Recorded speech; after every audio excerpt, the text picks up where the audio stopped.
ABC 10 News at 6 starts now. But we've not seen this kind of violence towards law enforcement in my 35-year career that I can remember. You can tell I'm quite fed up with it, to be real honest with you. Growing concerns about violence against law enforcement as a San Diego police sergeant recovers from being shot in the head. Thank you so much for joining us. I'm Lindsay Pena. Kimberly and Wale have the evening off. Tonight, that sergeant is stable after being released from surgery. The suspect is dead. Police were responding to reports of a stolen car in 4S Ranch before midnight. Officers tracked the suspect down to the 4S Commons Town Center where he was inside a store. The sheriff's department says as he was leaving, he fired at least one shot at officers, striking the sergeant in the head. Multiple officers fired back at the suspect. He fell to the ground and later died at the hospital. This shooting having an impact on law enforcement and the community. We do have team coverage tonight. ABC 10 News anchor Nia Watson is standing by at Scripps Memorial Hospital in La Jolla with what we know about that sergeant. Reporter Natalie Chuck has been digging into the trend of violence against police. But we begin with reporter Moses Small. He's live at the scene. Moses, this all played out at a busy shopping center.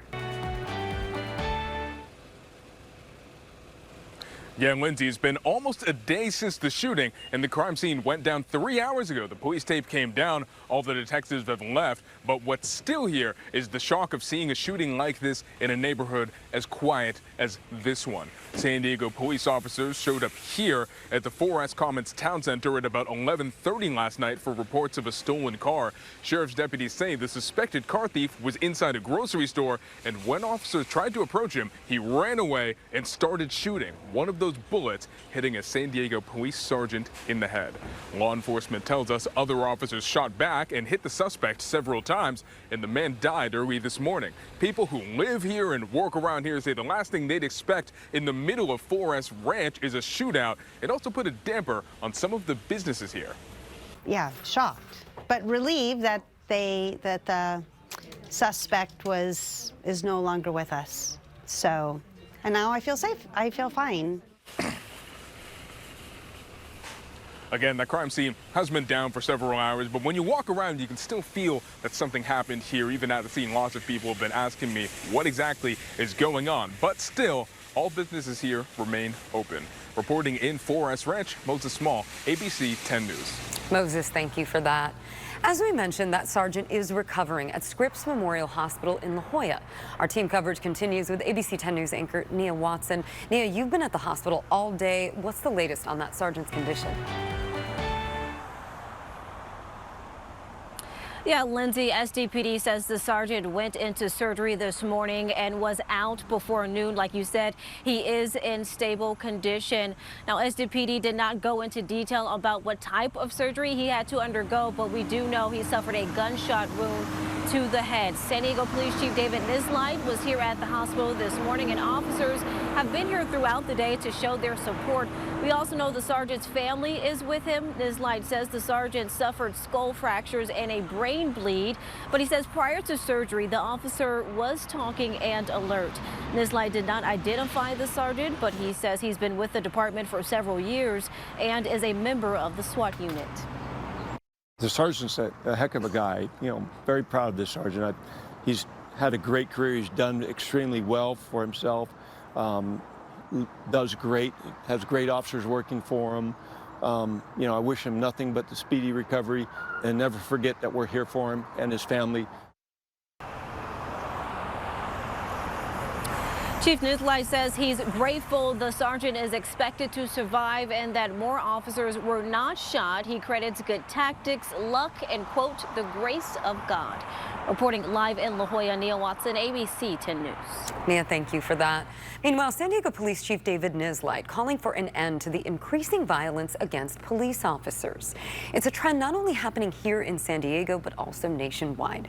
ABC 10 News reporter Natalie Chuck joins me now in studio. Natalie, you took a deep dive into these numbers. What did you find? Right, Lindsay. Well, California ranks third for the most officers shot in the line of duty this year. We are tied here, you can see, with Tennessee, Texas, and Pennsylvania are leading the nation. This is all according to the National Fraternal Order of Police. The National Vice President tells me there are no words to describe the stress officers are under these days. We've not seen this kind of violence towards law enforcement in my 35-year career that I can remember. You can tell I'm quite fed up with it. An emotional plea from San Diego Police Chief David Nislight. His words come after a sergeant was shot in a Forest Ranch shopping center. Data shows it's been a dangerous year for officers in San Diego, more dangerous than usual. Since December of last year, there have been 3 incidents where police officers were shot. This one in Choias Creek back in June sent an officer to the hospital. Steph, are you injured? Apron. One shot to my right arm. Plus, a police K-9 shot and killed in August. I just heard a bunch of pops. It sounded like backfire of a car.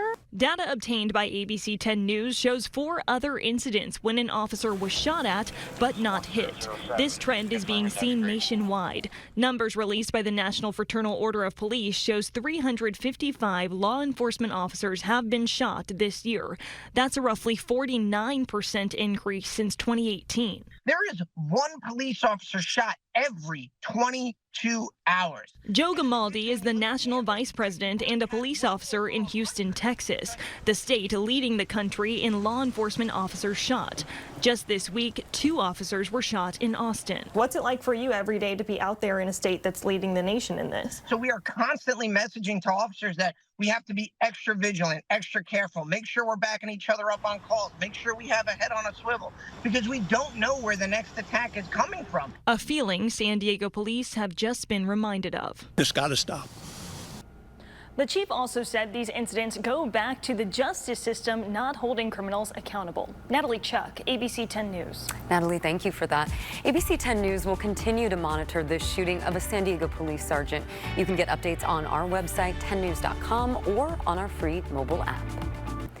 A man accused of threatening to carry out a mass shooting at an elementary school will remain behind bars without bail. Court documents obtained by ABC 10 News show Lee Lohr sent an email to Shoal Creek Elementary in Carmel Mountain Ranch last week. According to the documents, he said he would be, quote, shooting up the school because that's where his neighbor's kids attend. Lohr pleaded not guilty to 1 count of making a criminal threat. He was supposed to be in court for a bail hearing, but that did not happen. Lohr is due back in court next week. He faces up to 3 years in prison if convicted. What do we want? Safer streets. When do we want it? Now. The community rallied in North Park calling for safer roads. They walked down El Cajon Boulevard and 30th Street, chanting and holding signs that said safer streets now. The group also held a moment of silence for Stephen DeBow. He was killed 2 weeks ago when he was hit by a car while crossing the intersection at Polk Avenue and Idaho Street. Police say that driver took off. The organization Families for Safe Streets San Diego was part of the rally. The co-founder called DeBow's death preventable and inexcusable. It breaks my heart that another family and group of friends has to go through this. It shouldn't happen. It doesn't have to happen. We have the tools and we need to fix it.